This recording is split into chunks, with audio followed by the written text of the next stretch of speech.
ന്യായാധിപന്മാരുടെ പുസ്തകം 2-ാം അധ്യായം 10-ാം വാക്യം.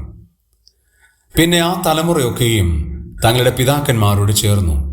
അവരുടെ ശേഷം യഹോവയെയും അവൻ ഇസ്രായേലിനു വേണ്ടി ചെയ്തിട്ടുള്ള പ്രവൃത്തികളെയും അറിയാത്ത വേറൊരു തലമുറ ഉണ്ടായി. ഒരു പുതിയ തലമുറ ഇസ്രായേലിൽ രൂപപ്പെടുവാനിടയായി. ആ തലമുറയെക്കുറിച്ചുള്ള 2 പ്രസ്താവനകളാണ് ഇവിടെ കാണാൻ കഴിയുന്നത്.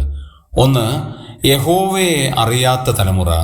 2, യഹോവ ഇസ്രായേലിനു വേണ്ടി ചെയ്തിട്ടുള്ള പ്രവൃത്തികൾ അറിയാത്ത തലമുറ.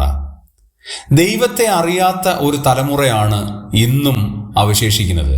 കാരണം പിതാക്കന്മാർക്കും മാതാക്കൾക്കും ധാരാളം പണമുള്ളതുകൊണ്ട് പ്രാർത്ഥിക്കുവാനോ ആവശ്യങ്ങൾ ദൈവത്തോട് പറയാനോ കഴിയാതെ വണ്ണം ദൈവത്തിലുള്ള ആശ്രയമില്ലാത്ത, യഹോവയെ അറിയാത്ത ഒരു തലമുറയിലേക്ക് വന്നു.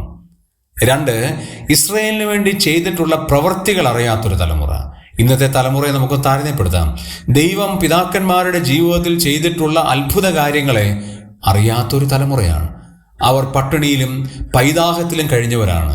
അവരുടെ ജീവിത സാഹചര്യങ്ങളിൽ ഏറ്റവും ബുദ്ധിമുട്ടിൽ കഴിഞ്ഞവരാണ് എന്ന് അറിയാത്ത ഒരു തലമുറ ഉണ്ടായത് ഏറ്റവും വലിയ ശാപമായി മാറി എന്നാണ് ദൈവം ന്യായാധിപന്മാരുടെ പുസ്തകത്തിൽ പറയുന്നത്. നമ്മുടെ ഈ തലമുറയോട് നമുക്കും ഒന്ന് താരതമ്യം ചെയ്ത് നോക്കാം ആ പ്രസ്താവനകൾ. അതിൽ നിന്ന് വളരെ വിഭിന്നരായി നമുക്കും ജീവിക്കാം.